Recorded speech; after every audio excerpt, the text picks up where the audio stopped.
Con esto vamos a pasar a nuestro segundo entrevistado para el día de hoy. Se trata del ex embajador ad honorem, señor Juan Carlos Holguín, con quien vamos a mantener una conversación ya en pocos minutos, pero antes de pasar con eso y mientras lo vamos ubicando en el salón de los entrevistados, en la silla de los entrevistados, la siguiente mención a todas las personas que nos ven desde cada uno de sus hogares. Porque hay que recordarles lo siguiente: quien no se adapta, muere, y tu marca merece ser eterna y hacer historia. Pauta con nosotros y haz que tu marca llegue a las estrellas. Contáctanos en marketing@laposta.es o en marketing2@laposta.es y forma parte de las marcas cool que pautan en La Posta. Somos las noticias, pero más sexys. Gracias a todos quienes confían en nosotros cada mañana en todos nuestros segmentos, en todos nuestros programas y demás. Así que le damos ya la bienvenida a nuestro segundo invitado. Se trata de Juan Carlos Holguín. Juan Carlos, ¿cómo estás? Muy buenos días. Buenos días, Jefferson. Un gusto estar acá. Gracias también a ti por aceptar la invitación. Nos llamaba la atención lo que pasaba el fin de semana. Ya no eres más embajador ad honorem. ¿Qué pasó? Bueno, era el fin de un ciclo. Yo acepté la designación el día 25 de mayo ante una propuesta del presidente de la República de poder ayudar con una misión específica que era la consecución de las vacunas para el país. Todo lo que él ha llamado la diplomacia de las vacunas, que fue una estrategia para poder tener una coordinación en las relaciones internacionales del país con el objetivo de precisamente lograr algo que se había trazado en la campaña: vacunar a 9 millones de ecuatorianos en 100 días. Y bueno, luego por el avance de la pandemia y por cómo se veía la situación epidemiológica del país, se logró más bien una nueva proyección a tener las vacunas suficientes para esta tercera dosis que es tan necesaria. Escuchaba con preocupación la entrevista anterior. Realmente a mí no me quedó claro porque escuché una serie de contradicciones pero escuché contradicciones más bien en los comentarios que hizo el doctor, que me parece que es también consultor político. Entonces me parece que ahí tiene una visión equivocada de lo que debería ser precisamente la responsabilidad de lo que tú mencionaste al final de la entrevista, el que todos los ciudadanos podamos tener una concepción muy clara de qué es el bien común. Yo no soy abogado, pero hasta donde conozco, inclusive hay una obligatoriedad en otras vacunas en el Ecuador. Un niño, por ejemplo, no puede entrar a una guardería si no tiene ciertas vacunas. No se diga esta, que es tan importante para lo que está viviendo el mundo, que ha sido científicamente comprobada. Y creo que depende más en este momento de mantener una serenidad, una calma, y hacer cualquier análisis dentro de una concepción absolutamente técnica, no política. Sin duda, pero algo que se cuestionaba era que no existe la obligación de que se vacune a la persona, sino la obligación de que presentes tu carnet de vacunación. Creo que sería necesario que puedas contrastar eso con otras visiones de otros respetables abogados que mantienen otra posición. Mientras la Corte Constitucional no tenga cualquier decisión al respecto, hay una potestad de poder tener la obligatoriedad de esta vacunación. Es lamentable que se tenga que llegar a esas instancias, pero todavía hay personas que no se han vacunado. El mismo abogado que me antecedió, leía yo un tuit la semana pasada que decía: mejor hagan un incentivo de que se vacunen y les den un encebollado. Creo que hay que tomar las cosas con una seriedad mayor. Hay incentivos positivos para la vacunación. De hecho, acá se los ha dado, en el mundo se los ha dado. Y Ecuador por eso ha sido uno de los ejemplos en la vacunación. Y hay que seguir haciéndolo. Creo que ahora muchos de nosotros tenemos gente que se ha contagiado en los últimos días. También se vuelve una esperanza, por lo que he podido leer en los últimos días sobre algunos estudios científicos y académicos que mencionan que este podría llegar a ser el inicio de una ola mucho más masiva, donde esta variante empieza a generar los mismos anticuerpos para otras variantes, y ojalá sea así. Pero volviendo al tema inicial, uno de los objetivos era la vacunación como principal misión encomendada por el presidente. Y siendo un cargo ad honorem, que es muy difícil de explicar porque fue un cargo honorífico, que no utilizó ningún bien del Estado, yo Claro, no recibí... algo que se cuestionaba y se preguntaba, Totalmente, y te recibíamos las consultas a ti también los que es primeros ad días. honorem. Y la verdad que tengo el honor de haber podido ser parte de esta misión y de nuevo no haber utilizado ni un solo recurso del Estado. No se necesitaron viajes, no se necesitó ni un auto, ni un chofer, ni un celular.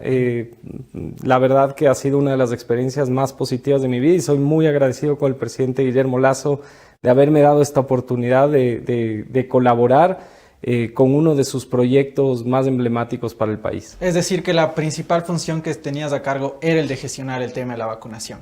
Así es más que terminó, es una diplomacia de las vacunas que fue absolutamente concertada con un Ministerio de Salud que ha sido bastante exitoso, una ministra de Salud que tuvo la capacidad de manejar muy bien el esquema de la vacunación en el Ecuador, un departamento de Relaciones Internacionales en el Ministerio de Salud que hizo una coordinación absolutamente eficiente con nuestras embajadas en el exterior, un canciller que me dio la oportunidad de a través de esta designación de embajador itinerante ad honorem, poder coordinar con sus embajadores, con nuestros embajadores en algunas misiones, especialmente la de China, la de Estados Unidos, la de España, ahora la de México con la última donación, y eso nos ha permitido hacer una coordinación interinstitucional para lograr este objetivo de tener más de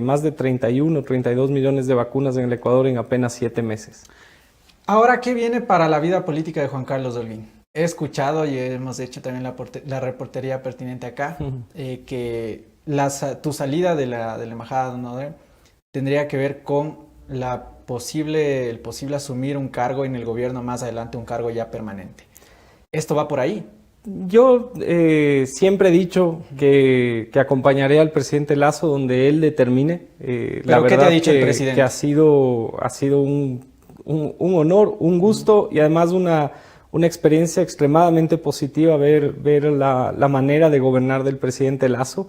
Creo que estamos en un momento donde se requiere más que nunca ayudar y bueno, con él hemos mantenido primero una conversación sobre el agradecimiento que tengo de esta misión encomendada anteriormente y ahora vamos a ver, yo no diré que no a un llamado, a una invitación del presidente a estar en su gobierno y ahora ya en una posición formal dentro de él.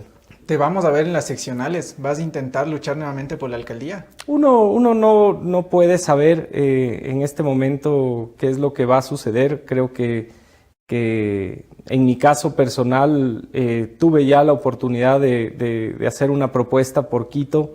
Lamentablemente no fue favorecida. Creo que Quito requiere un proyecto que lo requirió en su momento para la elección del 2019 de una concertación mucho más amplia para poder tener un proyecto de ciudad discutido, acordado y que haya un candidato fuerte que pueda vencer en las urnas y sobre todo que saque adelante esta ciudad del bache en el que se encuentra. Es lamentable en múltiples aspectos. Si hace 2 años hablábamos de la crisis institucional que tenía Quito, hoy más que nunca vemos que esa crisis institucional que llegó por supuesto, y que llegó a la vergüenza de tener un alcalde que está en este momento siendo juzgado o investigado, pero se necesita un proyecto de ciudad acordado con muchos más actores, mucho más amplio, y ojalá Quito pueda tener una alcaldesa o un alcalde que cumple este cometido de llevar un proyecto de ciudad antes que una candidatura personal. ¿Pero te gustaría volver a la lucha por la candidatura? No lo tengo en este momento en mi cabeza. La verdad, yo soy una persona que me enfoco en los objetivos. Cuando el presidente Lasso me pidió ser responsable junto a algunos colegas de la transición, la verdad que fueron meses dedicados con el pensamiento a hacer esa transición del gobierno saliente, el gobierno entrante.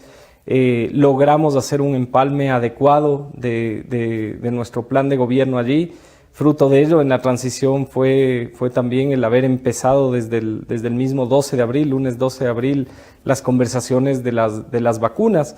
Esa es una experiencia que indudablemente habrá que contarle en su momento, porque para tú cumplir el plan de 9 millones de vacunados en 100 días, hay que recordar que en esos primeros días de abril era casi imposible tener provisión de vacunas. Claro, si nosotros esperábamos al 24 de mayo, no hubiese existido posibilidad alguna de llegar, y ahí es cuando el presidente electo en ese momento, Guillermo Lasso, con mucha audacia y con una determinación que la verdad yo resalto, lunes 12 de abril nos convocó una reunión y empezó las conversaciones con los embajadores amigos para lograr ese objetivo.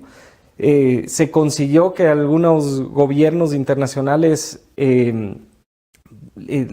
den una formalidad a la relación con un presidente electo, es decir, que reconozcan que con un presidente electo podrían tener una conversación gobierno-gobierno, y arrancaron ahí todas las conversaciones, la verdad, reuniones personales acá, Zooms con China, con Rusia, claro, a la madrugada. Recuerdo 15 días enteros que tuvimos conversaciones con China desde las 11 de la noche de Ecuador hasta las 4 de la mañana, para que el 24 de mayo, una vez que el presidente esté sentado en su escritorio, pueda tener adelantadas todas las conversaciones y las documentaciones. Que ya lo vimos, y eso sin duda lo hemos rescatado muchas veces, aquí lo hemos dicho, el plan de vacunación fue un éxito total y se lo ha felicitado también por eso al gobierno. Dentro de lo que estabas realizando tus funciones en el tema de salud, específicamente en vacunación, pero ¿no se llegó tal vez a una conversación también para hablar sobre las medicinas? ¿Qué es el cuestionamiento que ahorita se le hace al gobierno nacional? ¿Cómo es posible que durante 7 meses no haya abastecido los hospitales de la salud pública? Bueno, hay que entender que estando en medio de una pandemia, un gobierno nuevo, primero tenía todo su foco en la pandemia. Yo no he estado vinculado a otros estamentos que no hayan sido las misiones específicas que se me encargó, claro. pero quiero decir que sí tenemos una ministra de salud que viene haciendo las cosas muy bien, que viene dando solución a cada uno de los problemas que se fueron presentando.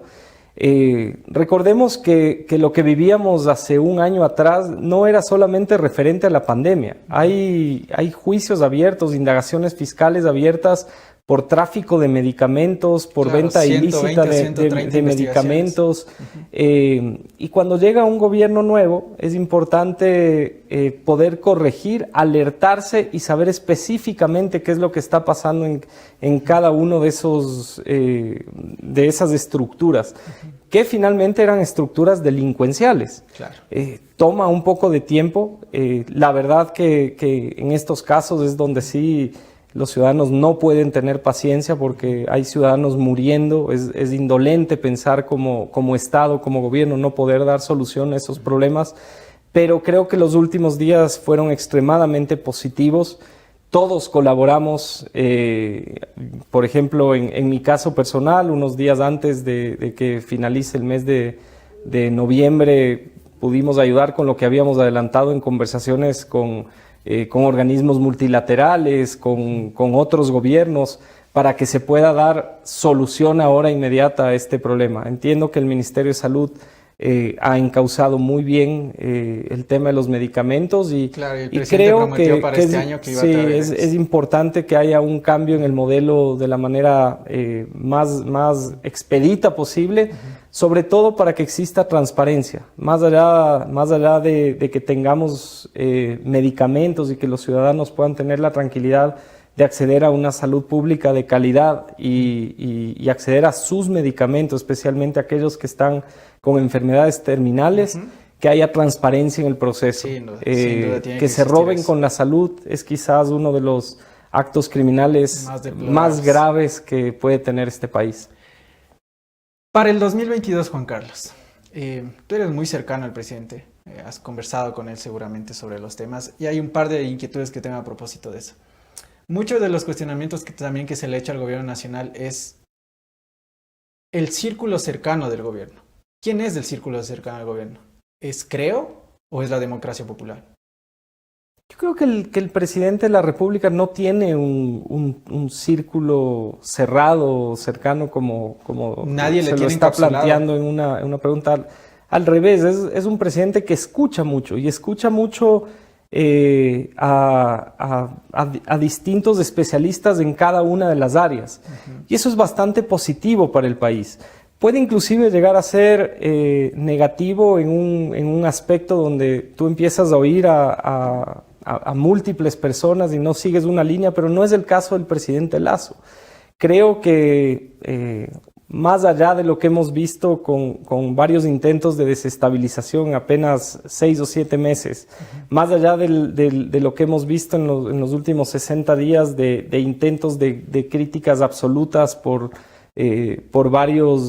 varias decisiones que se han tenido que tomar, es difícil llegar con un presidente que ha cumplido varias de sus promesas de campaña, especialmente la de la vacunación, que se consideraba como imposible, Claro. en apenas 7 meses. Me parece que fue Primicias u otro medio de comunicación que este fin de semana sacó cuántas promesas de campaña se han cumplido en apenas 7 meses, y eso es lo que hay que resaltar. Fruto de ello es que tú tengas un gabinete técnico que ha tenido una estabilidad. Ustedes hacían una valoración del gabinete que yo creo que hay que enfocarse, al menos internamente, en lo positivo, en donde hay cómo ir con avances mucho más rápidos, porque a veces nos olvidamos de la estructura pasada de la que venimos. Totalmente, pero por ejemplo, ahí te hago un cuestionamiento. Sí, claro que sí. De las encuestas que salieron, las últimas encuestas, si todo está bien, y lo mismo lo consultaba con el subsecretario de gabinete Francisco Briones, que estuvo la semana pasada aquí, todos nos pintan bien. Nos dicen, el presidente ha cumplido promesas, ha hecho esto, ha hecho este otro. Si tan bien está realizándose la gestión, ¿por qué la aceptación en las distintas encuestas marca una bajada, pero que es evidente del gobierno nacional? Bueno, es que no se puede decir que se ha hecho todo bien. Creo que, ¿En qué está hay que fallando el reconocer. Yo creo que nosotros pudimos haber hecho mucho más en reactivación económica en este tiempo. Los ciudadanos, como el presidente Lasso siempre ha dicho y tiene ese objetivo en su cabeza, los ecuatorianos tienen hambre. Los ecuatorianos venían de una de las crisis absolutas más graves. Y ahí siempre había una decisión que tomar, la reactivación sanitaria o la reactivación económica. Tiene mucho que ver con la entrevista anterior, cuando mencionaba el doctor que me antecedió en la palabra, Benavides, que lo que había pasado en el gobierno anterior de Lenín Moreno, cuando se intentó muchas veces medidas obligatorias de... Claro, que no tenían ni pie ni cabeza. Que no se sabía si tenían que encerrarte por la economía, no, pero la gente se moría de hambre. Hoy por hoy, el principal proyecto de reactivación económica se llamó vacunación. Y ese movimiento ha dado un crecimiento que todavía puede llegar a ser pequeño para los promedios de la región, pero es muy importante para el Ecuador. Creo que eso es algo que tenemos que tener como objetivo, que el gobierno tiene que tener como objetivo una reactivación económica mucho mayor, una atracción de inversiones muchísimo mayor y que pueda haber mayor comodidad en que los ciudadanos tengan ahora una mejor situación económica. Sobre reactivación, que salgamos de ese estado tan deplorable en este momento que tienen los ecuatorianos, fruto de nuevo de modelos de gobierno anterior que nos han traído hacia acá y de una pandemia de la que hemos salido con éxito en apenas 7 meses. Tú hablas de que se podría hacer y se puede seguir haciendo cosas o más bien tomar más acciones para reactivar la economía. Uno de los sectores que les han criticado durísimo al gobierno nacional y sobre todo en la reforma tributaria que pasó por el Ministerio de la Ley es el sector empresarial. Dicen, nos hablaron de que en campaña nos iban a quitar menos impuestos, nos están poniendo más impuestos. ¿Cómo se puede hablar de una reactivación cuando el mismo sector, uno de los sectores que te genera reactivación económica, te dice, ¿cómo quieren que me reactive si me están poniendo más impuestos? Yo creo que los sectores empresariales han tomado finalmente una postura positiva respecto a las medidas que se tuvieron que tomar. Que paguen quienes más tienen, que se pueda hacer un equilibrio social en el Ecuador con las personas que más podemos aportar. Y me parece que más bien lo que ha habido es una solidaridad absoluta del sector empresarial, que ve también algunas de las medidas del gobierno nacional que toman un poco más de tiempo, pero que están encaminadas a una optimización del tamaño del Estado, una optimización absoluta del gasto. Esta bajada anunciada por el presidente Lasso del ISD durante el transcurso del próximo año son medidas que ayudan a la competitividad y que van a ayudar a que tengamos un sector privado muchísimo más versátil. El desarrollo viene desde ese sector privado. Han sido duras las medidas, han sido muy duras en un año post pandemia, en un año donde todavía la pandemia tiene sus rezagos, pero se van viendo señales positivas y sobre todo hay que agradecer a un sector empresarial y a la mayoría de los gremios que más allá de sus críticas que son necesarias y que son al mismo tiempo válidas por las medidas que se han tenido que tomar, se han puesto en una postura de confianza, de todavía tener un voto de éxito hacia las medidas que va a tomar el gobierno y confianza en un presidente que tiene la claridad absoluta de cuál es el modelo de desarrollo que requiere este Ecuador. Los tratados de libre comercio, por ejemplo. Claro, que era también entre los distintos países y demás, que vamos a ver cómo se van a consolidar, lo que se espera la alianza, la entrada, el ingreso a la Alianza del Pacífico y otros temas. Totalmente. Juan Carlos, con todo lo que vas viendo en estos primeros 7 meses del gobierno nacional, ¿el gobierno alcanza a llegar a los 4 años de gobierno, valga la redundancia? ¿Por qué la pregunta?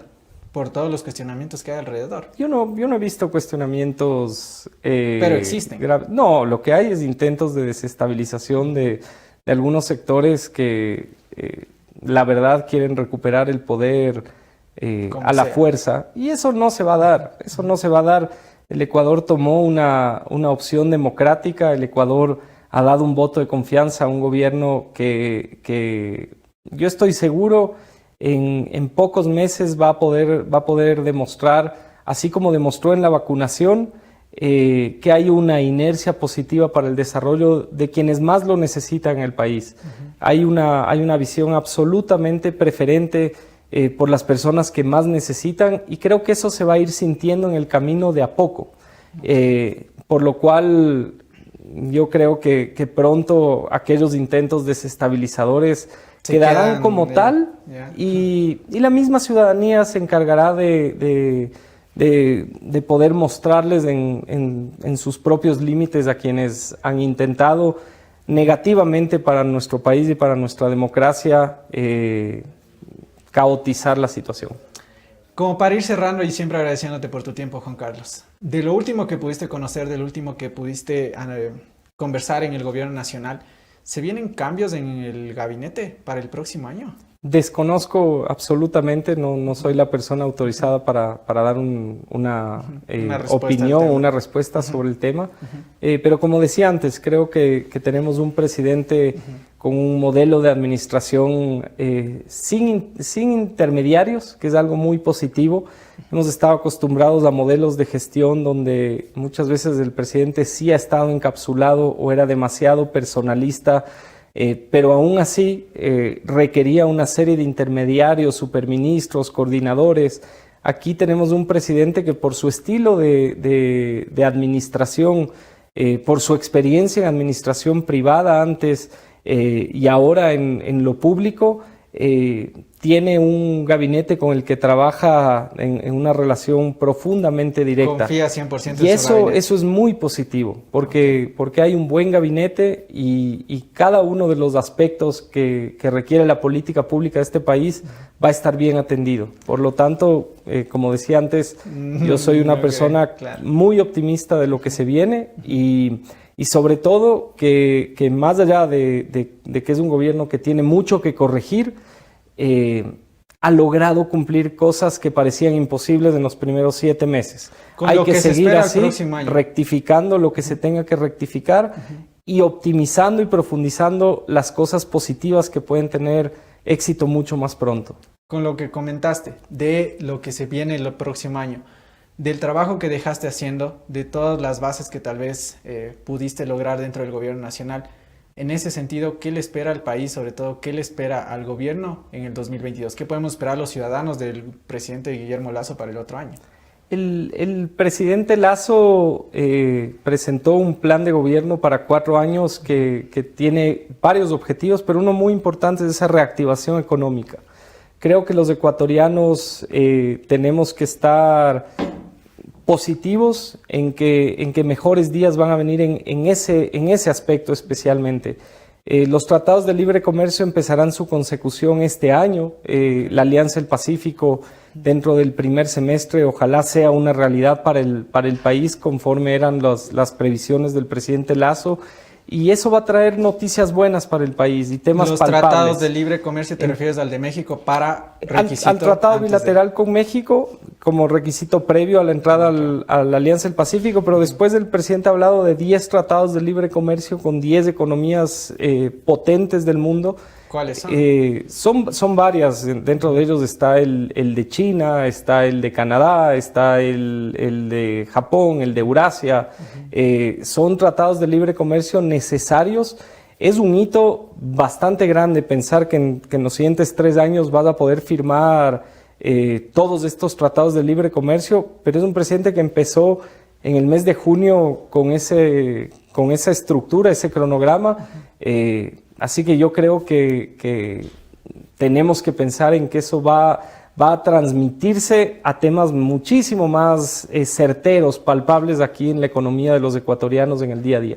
Y estaremos pendientes de cómo se vayan a realizar todos estos aspectos. Juan Carlos, muchísimas gracias por haber estado esta mañana con Muchas nosotros. gracias, Jefferson, por la invitación. Que tengas un buen día y felices fiestas también. Feliz Muchas Navidad, gracias. feliz todos los felices que hay en esta sesión. Muchísimas gracias. Gracias por la invitación. Estas fueron las declaraciones de Juan Carlos Holguín, ex embajador ad honorem, quien desempeñó sus funciones hasta el fin de semana. Lo hemos comentado aquí, hemos visto y también hemos hecho el análisis de cómo se ha realizado el trabajo, qué es lo que se dejó haciendo, qué es lo que se viene para el próximo año, hacia dónde va el gobierno nacional. Lo hemos podido conversar con Juan Carlos esta mañana.